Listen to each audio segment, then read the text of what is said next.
Alrighty, welcome back everyone. Scarland here, bringing you a new Neverwinter video, and today, as the title suggests, we are going to be talking about Hardcore Vault of Stars Twisted Denizens.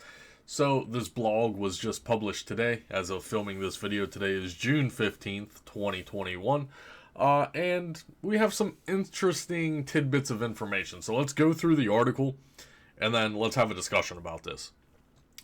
So we knew Hardcore Vault of Stars was going to be introduced into the game. They sent out emails. I did a video on it.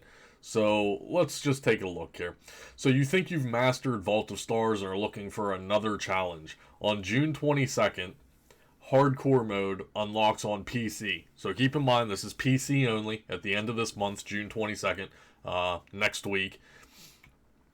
So how this is going to be set up, they're going to be using the K-Team queue. So a lot of people out there probably don't even know what the hell the K-Team queue is. When they introduced hardcore dungeons into the game back in Module 15, which was Acquisitions Incorporated, they added something in the queue called the K-Team Challenge. Now, this was all nonsense at the time. No one cared about it. There was no reason to do it. The armor set that actually came exclusively from the quest line of Acquisitions Incorporated, it wasn't very good. So no one ever did it. It was a flawed system, in my opinion, that till this day, no one still really does because there is no valid point of doing it. Well, now they're trying to make it valid. Now they are giving exclusive loot coming from a hardcore dungeon. So available via private queue, the K-Team only. Vault of Stars Twisted Denizens introduces a special set of rare spawns in the alcoves of light. Rooms only available when running the dungeon in hard mode. These spawns will have a chance to drop special items that will allow players to create a ring from a shard of the Night Demon. What? What? Excuse me? So, essentially, from my understanding, it's still Vault of Stars. This is not going to be a new dungeon. You're going to go into a normal Vault of Stars run on K-Team, and I'm guessing, you're still going to have to do the entire dungeon. So, Vault of Stars is the hardest dungeon we have in the game currently. There's, endgame players, we slaughter through it already. But there's a lot of players out there that simply can't even do the dungeon yet, right? So now, you have to do it on hardcore mode. Now, if you're unfamiliar with hardcore mode, you cannot die. Okay? Now, Vault of Stars may be an easy dungeon for us endgame players. However, mistakes happen. Like, some of the mobs are super overpowered in this dungeon that they will literally one-shot you, and there's nothing you or your healer can do about it.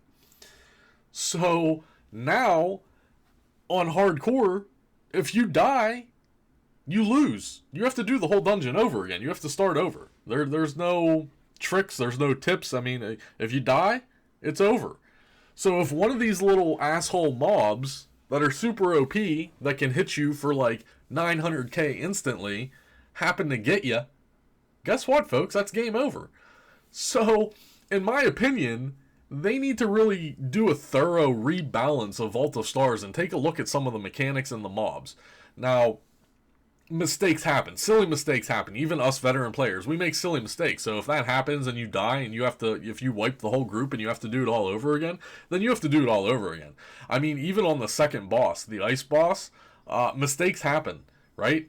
Sometimes his mechanics bug out and he flips his one attack around and it just kills you.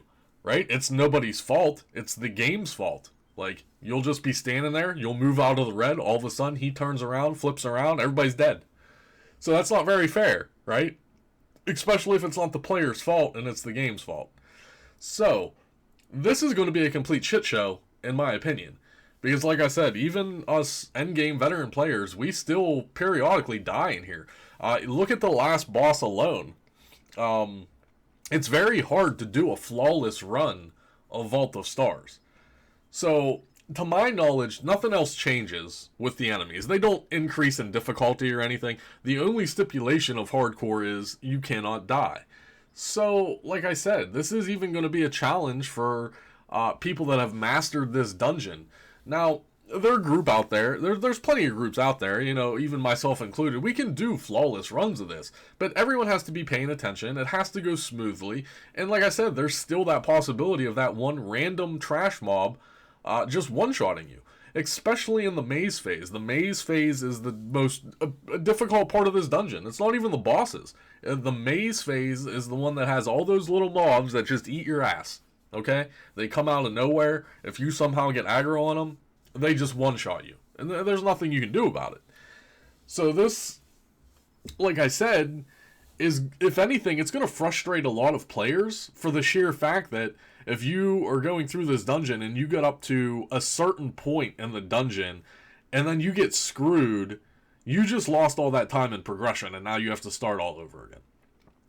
So with all that being said, these new rings that we're going to be able to craft inside the dungeon, they better be something amazing. They have to be something absolutely amazing. Now here's the thing. I've already read this article, right? I already know what the rings are. And in my opinion, they're not. It's actually kind of a joke of what these rings are. So let's go through it. So, like I said, not only do you have to do Vault of Stars, the entire dungeon, including all the bosses and everything, now you have to kill 3 more additional bosses on top of that to try to get these reagents to drop. So they're talking about the Overgrowth of Light here. Now, we saw these when the dungeon first released, and everyone wondered, well, what's going on here, right? There's 3 portals inside the dungeon, and now we know this is where the extra mini-bosses are going to reside. So when you're going through the normal dungeon, and then you say, okay, let's go and do mini-bosses, well, then you'll go to the portals periodically throughout the dungeons and then kill them. So we don't know anything about these bosses yet. We don't know how hard these bosses are. We don't know how, you know, the mechanics of these bosses. There's going to be several just training runs of learning the new mechanics of the bosses to even kill these bosses on hardcore. Remember, folks, you cannot die. You cannot die. As soon as you die, you lose, and you have to start all over again. So the first one we have is the moss-covered Twig Blight. And this is going to drop the first reagent or component that you need, and it's the Petrified Root Band. And the biggest kicker is these are all character bound, so you can't even sell these. We can't even profit from this. I mean, there's just, it's kind of silly. It's kind of silly. It's not even account bound. It's not even account bound. It's character bound reagents. So if you wanted to try to do hardcore Voss on your main character to get these rings for your alternate characters, you can't. You can't even do it, as far as I know. All of these reagents are character bound. Another silly, silly mistake by the company. Second boss, we have the Verdant Overgrowth. He drops the second reagent, the Shambling Mound Moss. And then we have the third mini-boss, which is the Gnarled Thornword, and he drops the third reagent, the Thorn Covered. So that's the first 3 reagents. Now, this is the kicker here, is that it says the final boss. So I'm assuming it's the final boss of Vault of Stars. I don't think there's 4 separate mini-bosses. There's 3 added mini-bosses, and then the actual final boss himself now has a chance to drop the 4th and final reagent, which is the Night Diamond Shard. So you need 4 reagents, but here's the kicker. You need them all twice. Because there's 2 rings, and you need both rings, in my opinion, to make these rings worthwhile. And we'll look at the rings here right now and have a discussion about the rings. But you technically need 8 reagents total, because you need doubles of all of these. You need 2 of these, you need 2 of these, you need 2 of these, you need 2 of these. We don't know drop rates. These drop rates could be just ridiculous, right? These drop rates could be less than 1% for all we know. So now you've taken the hardest dungeon in the game. You've made it even harder because you've added hardcore mode to it. Now you've also taken a 25 to 30 minute dungeon and probably made it at least a 40-minute dungeon for veteran players, you know? And all of this stuff is unobtainable for casuals and people that can't even do normal Vault of Stars right now. So, this is strictly for veteran endgame players, right? And now we have to discuss, is all of this worthwhile? Is all of this worthwhile? Are these rings going to be so amazing that I'm going to want to jump on the game and farm hardcore Voss until my eyes bleed to get 8 reagents? My opinion, no, probably not. This is kind of a joke. So, here's the rings. Once you have all 4 components, players will get a choice of rings that must be crafted inside the dungeon after defeating the final boss. So once you finish the final boss, you'll be able to craft these rings. Okay? Rings already obtained will not display as options. Ring rewards include. Now, keep this in mind. They're only showing 2, so there may be more. Okay? So I don't want to get too angry about this, but the 2 rings that they're showing are, I don't know. I don't think they're good in my opinion, but I don't know. We have to do thorough testing on them and see. So let's look at this crap. All right. Ring of Darkness. 1500 item level, which is the highest item level we have right now in-game currently, on rings, at least. So they are comparable to the actual legendary rings that drop in normal Vault of Stars as far as item level. 1200 combined rating, 3,375 critical strike, 11,250 combat advantage. The statistical value is super high. I'm not gonna lie. Okay? Now, it has an effect. Engulfs your target in darkness, reducing their accuracy and damaging them over time. This is the very first time we're ever seeing this ability in game, and it's on a ring.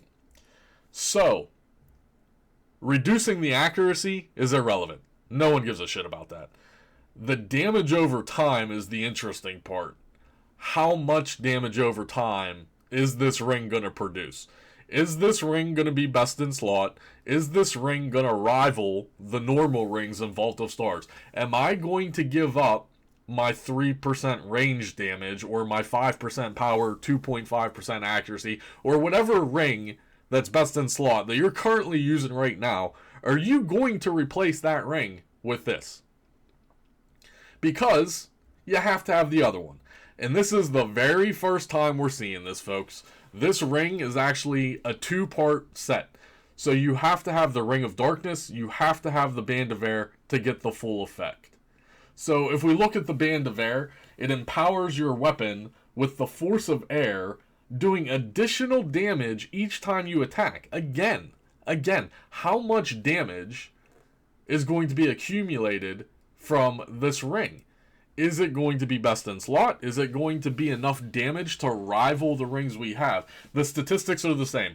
So you're going to get almost 7,000 crit severity and like 22,000 combat advantage by having both of these rings. Okay? That's just the statistical rating value. So, now, again, this is the first time we're seeing a set bonus coming from rings. So when you have both of these rings equipped, it's called part of the set Queen's Empowerment. So, Lingering Darkness, I guess this is called Lingering Darkness even though it doesn't say it. Lingering Darkness becomes Dooming Darkness. Dooming Darkness does less damage per tick, but the final tick does 10 times the damage. Again, we don't know how much damage it is. It could be 1,000 damage a tick. So 10 times, that's only 10k damage, right? Maybe. We don't know. I personally don't know. Maybe internal testers, the secret Uber Tuber testers, maybe they know. Maybe they've got a chance to, test these rings out. Me personally, no idea. No idea. It all comes down to how much damage is produced for me as a DPS character. As a tank character, as a healer character, are you even going to care about these rings? Honestly, I don't know. We don't know if these rings are going to be best in slot. We also don't know if there's more rings. These are just the 2 rings that they're showing. We're not going to know until this comes out and people finally start, getting the first completions of Hardcore Voss, and then seeing if there is actually more rings than just these initial 2. So this is just a preview video. The blog article came out today. I'll do a full in-depth guide on Vault of Stars eventually when it comes to console. So this is interesting. So the Band of Air, which is called Touch of Wind, becomes Avery Defender. Avery Defender summons the Avery Defender that will attack your enemies for a time. So now if you have this 2-piece set, this goes away. Your weapons that are going to do additional damage every time you attack, that's going to go away, and now you're going to summon a defender. Well, how much damage is the defender going to do? How long does the defender last? Is he going to last 30 seconds? Is he going to last a minute? Is he permanently there? Is he just going to permanently be there? How much extra DPS is this summoned defender going to do? Now, anyone knows that any of the summoning mechanics in the game, they're bad. They're horrible. They don't do any damage. There's numerous pieces of gear that will summon familiars or other critters that will stay up for like a period of time, X amount of time, and their damage is abysmal. It's gear pieces that you would never use. They were never best in slot. They'll never be best in slot. The summoned creatures are horrible. So, what is this defender going to bring to the table? And how good is it going to be? And what is the damage going to look like? Because now you're sacrificing extra damage every time you attack for a summoned creature. Again, there's just no tooltip information here, right? We don't know how long he's going to last. 30 seconds, a minute, 5 minutes, permanent. We don't know what kind of damage potential he has. With this one, again, we don't know the damage potential of the DOT. We don't know how many ticks it is. Is it permanent? Is it a permanent DOT as long as you're attacking a target? Does it just keep refreshing itself over and over and over again? Is there an internal cooldown on it? I mean, there are lots and lots of questions. And the only people that are going to be able to answer those questions are the people that are actually going to farm this, get both of these rings, and run the act log testings on it and parse the damage.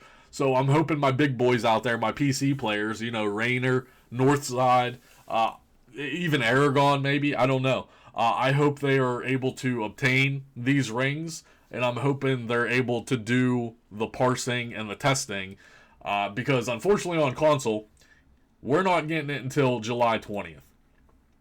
So at the very bottom here, Vault of the Stars, Twisted Denizens, it's unlocked on console July 20th, which is also a good indication that console is probably getting episode 3 at the beginning of July. So, that hasn't been announced yet. I'm not promising you guys anything. I was under the suspicion that console would get episode 3 either a month later than PC or 2 months later than PC. So, I doubt they are going to release Hardcore Denizens before episode 3, but I could be wrong. We don't know. They still haven't made any announcements regarding episode 3, Sharndar, when it comes to console. But we know for a fact now that July 20th, we are getting Hardcore Voss. So, yeah, I don't know. I just don't know. I can't really form an opinion just because I don't know. I don't know the potential of a 2-piece set ring, right? You're going to have to give up both of your ring slots. So whatever you're using in your ring slots right now, you're going to have to give those up. And if you're a DPS character, then these make sense. If you're a tank, if you're a healer, not so much. So, hopefully there are more ring options available. I don't know. Because there's no point in doing it then. If these are only DPS rings, because what healer needs combat advantage? As far as I know, no healer needs combat advantage. This is a complete wasted stat. Tanks? Do tanks need combat advantage either? I don't think so. The critical, I'm sorry, this is actually critical strike, and this one's actually critical severity. So yeah, keep that in mind. I thought they were literally the same. They're actually not. They both do have combat advantage, but this one's actually critical strike, and this one's crit severity. So that stat, yeah, that matters for healers, but not so much for tanks. One thing I want to note here, there's no enchantment slots. These would be the first best in slot rings, if they are considered best in slots, that don't even have enchantment slots. There's no slots. So you're giving up 4 enchantments for whatever these effects are and the statistics. I don't know how I feel about that either, because the statistics coming from enchantments are irrelevant. The enchantments are the 200 item level that we care about. So you would be giving up, 2, 4, 6, 8, 800 item level You're gonna sacrifice 800 item level from using these 2 rings. Why is item level important? Because that, for a DPS, is your damage, essentially. Are you going to sacrifice 800 item level for whatever these effects are? Or are you going to continue to use the normal Vault of Stars ring? Is this a giant shit show and no one's going to do it? Is Vault of Stars Hardcore just going to be one of those things that we just look at and say, yeah, that's not worth it. Why would I do that? I don't know. I'm leaving that up to you guys. So another funny thing is that these are already flagged for the new system in mod 21, right? Minimum level 20, I guess. I can't imagine you putting a ring on a level 20 character on live right now, so I'm assuming that's the minimum level of 20, as in the max level for the new system. That's all I got for you, folks. Just a little preview because the blog article got released today. Again, this comes out on PC June 22nd, which is next week, and then July 20th on console. Let me know down below. Questions, comments, concerns. Are you going to be farming this? Do you think these rings or other rings, if available, are going to be worthwhile? Let me know down below. I don't see it. I don't see the potential here. I mean, this damage is probably going to be crap. This damage, knowing how well I know Cryptic Studios, this damage is not going to be scaled with you. It's not going to be multiplicative, and it's probably not going to scale with you or something. So the damage that's going to be produced out of this is going to be pretty low, in my opinion. So when you see a tagline like this, where now it's going to do less damage per tick, we don't even know how many ticks it's going to be, but then the final tick does 10 times damage. So like I said, if it's doing 2,000 damage a tick, that's 20,000 damage on the final tick. That's not good, right? I would assume they probably took the coding literally from Creeping Death. I would not be surprised if this effect is Warlock's Creeping Death, okay? Because it's cryptic. There's no way they wrote new code. There's no way. They probably literally took Warlock's Creeping Death and put it on this ring. And we know what Creeping Death does. It's 10 magnitude and it stacks 10 times. Is it horrible? No. No, it's not bad at all. So that would actually be valid, in my opinion. Especially if it does 10 times damage. My Creeping Death can, hit anywhere from 50k a tick, 60, 70k a tick at times. So if you 10 times that, now you're looking at 700,000 damage. That's different. Now these rings are broken. So, yeah. Don't know. Again, this defender, don't know. Don't know, guys. There it is. Remember to smash the thumbs up button. Really helps the YouTube algorithm. Hopefully you enjoyed the video today. Again, this is probably a finalized product. It's not on preview. They didn't let us test this. At least the general public was not able to test this. Hardcore Vault of Stars. So if the internal testers got to test it, then congrats to them, I guess. So yeah, PC players, June 20th, or June 22nd rather, July 20th for console. Hopefully some PC testers can grab these, test them, and then just let us know if they're worthwhile. Because why would I spend hours farming reagents that probably have less than a 1% drop rate for rings that are, in my opinion, like I said, on paper, these are questionable. I don't know if I would give up the current rings that I'm using right now for these rings. I just don't know. So, yes, sir. That's all I got for you. Hopefully you enjoyed the video. I'll see you guys real soon.